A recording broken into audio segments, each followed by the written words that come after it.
Hi, everyone. I'm Bob Ruggiero, Vice President of Communications for Quilts Incorporated, and we've got another interview with one of our big winners from the 2021 Festival Judge Show. With us today is Hollis Chatelain, and Hollis won the Superior Threads Master Award for Thread Artistry for her quilt Sharing the Moment. And I'm going to share the quilt with you right now. And this is what Hollis had to say about the quilt. She said, "I believe that African-American women are the matriarchs of their families and communities. They have always been a powerful force in getting their communities to vote. This piece also highlights the fact that African-American women did not receive the right to vote in all 50 states until 1965 when the Voting Rights Act was passed. I met Phyllis at a rally. She enthusiastically agreed to be my model and brought her friend Loretta with her." So Hollis, once again, welcome and congratulations. Thank you. Thank you. I'm very honored that this quilt has received such an amazing award. And thank you very much for interviewing me, because I won't be able to go to Houston this year, and I'm really sorry about that. But that's just the way it is with COVID. So anyway. Well, tell us a little bit then, you talked a little bit about it in the artist statement. Tell us a little more about the inspiration behind this quilt and these two ladies. Okay, before I start, I would just like to thank everybody at Quilts Inc. for actually creating this opportunity for us to be able to show our quilts, and for the sponsors for the prizes, because without them, you know, we wouldn't win these amazing awards. So thank you. And thank you, Bob, also. So the story behind this quilt is that I wanted to make a quilt that would celebrate the 100-year anniversary for the women's right to vote in 1920. So this quilt was made in 2020, and that was my goal for it. And after I had already started, I knew I wanted to make it with African-American women. And after I had started it, a friend of mine told me that in actuality, it was only white women who received the right to vote in all 50 states. And so I thought, well, that's even more reason to want to do this, because it wasn't until 1965, when the Voting Rights Act was passed, that all women in America were able to vote in all 50 states. And so I was looking for a model, because I wanted just the right person for this. And I was at a rally in January of 2019 in downtown Hillsboro, where I live, small town, and it was raining and it was night and people were standing around with their candles. And I saw Phyllis, this is Phyllis right here. I saw Phyllis on the other side of the crowd, and it was like I was drawn to this woman. She was just, I don't know what it was. I was just drawn to her. So I went up to her, and it was dark, couldn't see each other very well. And I explained to her what I wanted to do. And I asked her if she would be willing to model for it. And she immediately said yes, which really surprised me. And I was going to originally make it with just one person in it. And then I was walking one morning and I thought, I had this vision that it needed to be blue. It needed to be really big. And I wanted two people in it. So I contacted Phyllis and I asked her if she had a friend that she could bring with her. And so she said yes. And she also told me that when she was 12 years old in 1962, she was one of 12 children chosen to integrate the Chapel Hill school system. And it was her choice if she wanted to or not. And she chose yes. And she said, ever since then, this type of thing has been happening in my life. So when you asked me this, I knew right away that I would do it. So she and Loretta came to my studio. They're both artists. They had met 1 month before because they share a studio together in Siler City, or they did then.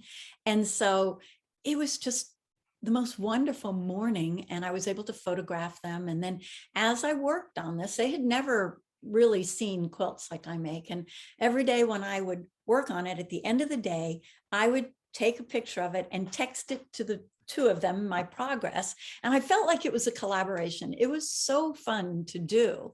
And so just to give you an idea, it took a long time to do, because in reality, this is the size of the quilt.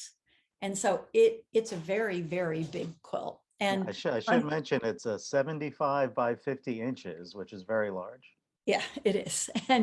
And so I finished it, but then there wasn't a show last year, so I didn't apply. But when I finished it, um, I wondered, 220 had passed. But now, in hindsight, I think it's actually a much better time for this quilt to come out because we're losing our rights to vote throughout the country, and women are losing their rights. And this is really about being able to vote. That's what it's about, being able to vote in this country. Everybody being able to vote, but especially women. And the name, the name actually came because I had asked Loretta and Phyllis about a name, and they suggested all kinds of names, but nothing really struck me.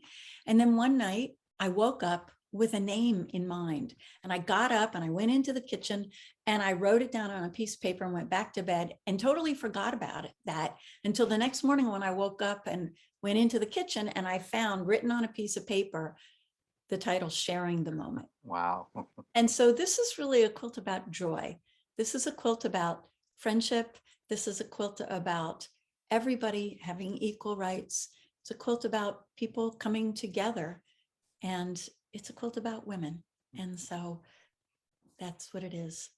Now, Hollis, you have anyone who's followed your career knows you have a very distinct visual style. So tell us for this one a little bit about how you physically constructed it and put it together, and of course used thread. Yes, there's a lot of thread in it. I can imagine. Yes. So this quilt is painted with thickened dyes. I use fiber reactive Procyon dyes, and I work from photographs. I do drawings from photographs, and this is actually two different photographs.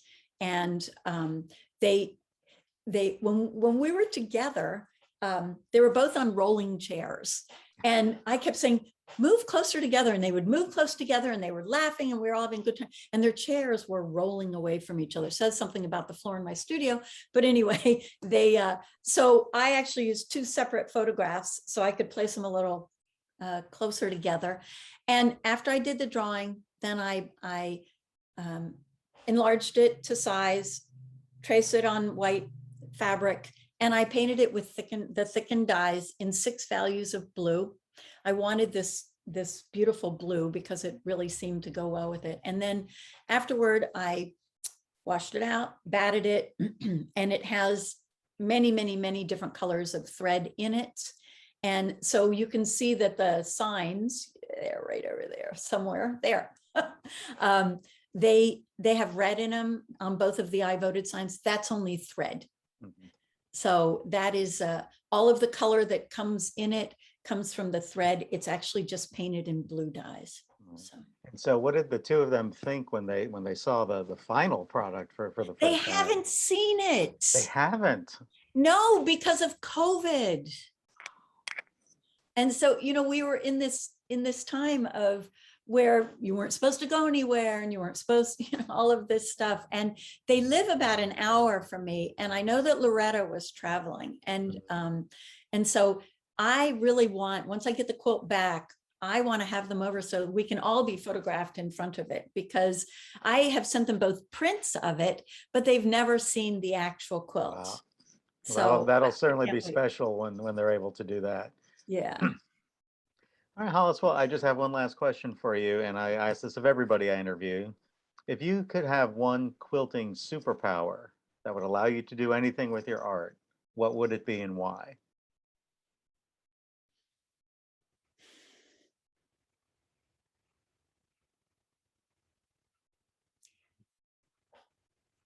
I think that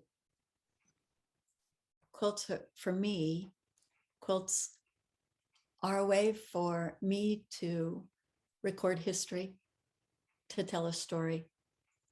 And if I could have one superpower, it would be to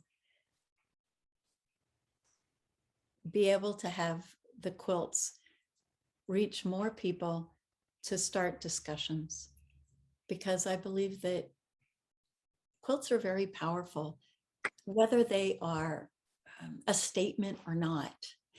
they tell a story because they're soft, they're fabric, they invite us in. And you have a beautiful quilt behind you, and it's just making you glow.